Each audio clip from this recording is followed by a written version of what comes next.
आज की कहानी 5 ऐसे दोस्तों की है जो एडवेंचर के लिए एक खतरनाक जंगल में ट्रैकिंग पर जाते हैं, लेकिन अचानक उनका यह ट्रिप एक भयानक रूप ले लेता है। इस अनजान जंगल में वो मुश्किलों में फंस जाते हैं और कोई खतरनाक चीज उन्हें एक एक करके गायब करना शुरू कर देती है। इस तरह उनका ये ट्रिप जिंदगी और मौत के बीच की एक जंग बन जाता है। कहानी की शुरुआत में कुछ दोस्तों के एक ग्रुप को दिखाते हैं जिसमें फ्रेड, लॉयक और उनकी गर्लफ्रेंड्स क्लोई और करीन शामिल हैं। ये सब हाइकिंग का मजा लेने के लिए एक जगह जाने वाले हैं, लेकिन इनके साथ गिलम नाम का एक और लड़का आ जाता है। गिलम के आने से लॉयक थोड़ा परेशान हो जाता है, पर फ्रेड कहता है कि टेंशन मत लो, उसके आने से हमारी छुट्टियां खराब नहीं होंगी। उधर क्लोई भी गिलम की वजह से परेशान है। दरअसल 4 साल पहले गिलम क्लोई से प्यार करता था और यह बात उनके सभी दोस्तों को पता है, इसलिए क्लोई थोड़ी डिस्टर्ब हो रही थी। पर करीन उसे समझाती है कि परेशान मत हो, गिलम तुम्हें तंग नहीं करेगा, वो बस हमारे साथ टाइम स्पेंड करने आया है। इसके बाद ये पांचों दोस्त एक शानदार सेल्फी लेते हैं और फिर हाइकिंग के एक रोमांचक सफर पर निकल पड़ते हैं। अब ये पांचों गाड़ी से आगे जाते हुए खूबसूरत जगहों का आनंद ले रहे थे, लेकिन गिलम की वजह से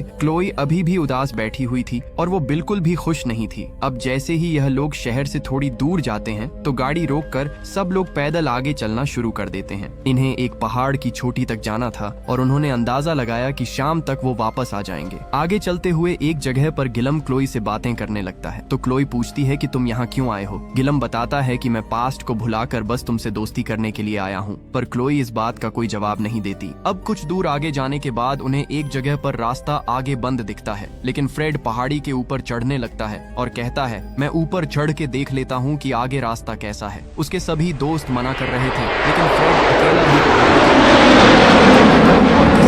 ऊंचाई तक पहुंचकर कहता है कि आगे रास्ता साफ है, हम यहाँ से जा सकते हैं। वो उनके लिए रस्सी भी फेंकता है। इसके बाद सभी एक एक करके रस्सी के सहारे ऊपर चढ़ने लगते हैं और काफी मुश्किल के बाद सभी उस ढलान के दूसरे साइड पर पहुंच जाते हैं। वहां से उन्हें आगे जाने का रास्ता मिल जाता है, जिससे वो हाइकिंग करते हुए पहाड़ी के रास्ते आगे जा सकते थे। इसके बाद वो पहाड़ के एक रास्ते से आगे चलना शुरू कर देते हैं। यह बिल्कुल एक छोटा सा रास्ता था और यहाँ पर जगह जगह स्टील की केबल लगी हुई थी, जिससे वो अपने हुक को केबल से अटैच करते हुए धीरे धीरे आगे चलने लगते हैं। उन्हें बहुत मजा भी आ रहा था, क्योंकि इसी तरह हाइकिंग का मजा लेने के लिए वो यहाँ आए थे। लेकिन उनके दोस्त लॉयक को डर लग रहा था, तो उसकी गर्लफ्रेंड क्लोई उसे प्यार से कहती है कि तुम्हें डरने की जरूरत नहीं है, मैं तुम्हारे साथ हूँ। इस तरह कुछ दूर आगे जाने के बाद उन्हें एक पतला सा हैंगिंग ब्रिज नजर आता है, जो एक ढलान से दूसरे ढलान तक जा रहा था। फ्रेड जो सबसे आगे था, वो बाकियों को बताता है कि दूसरी तरफ जाने का यही एक रास्ता है और हाइकिंग का सबसे ज्यादा मजा हमें इसी ब्रिज पर आने वाला है। इसीलिए हमें अपना हुक बहुत केयरफुली लगाकर एक एक करके आगे चलना होगा, क्योंकि यह ब्रिज शायद हम सभी का वेट उठा नहीं पाएगा। इसके बाद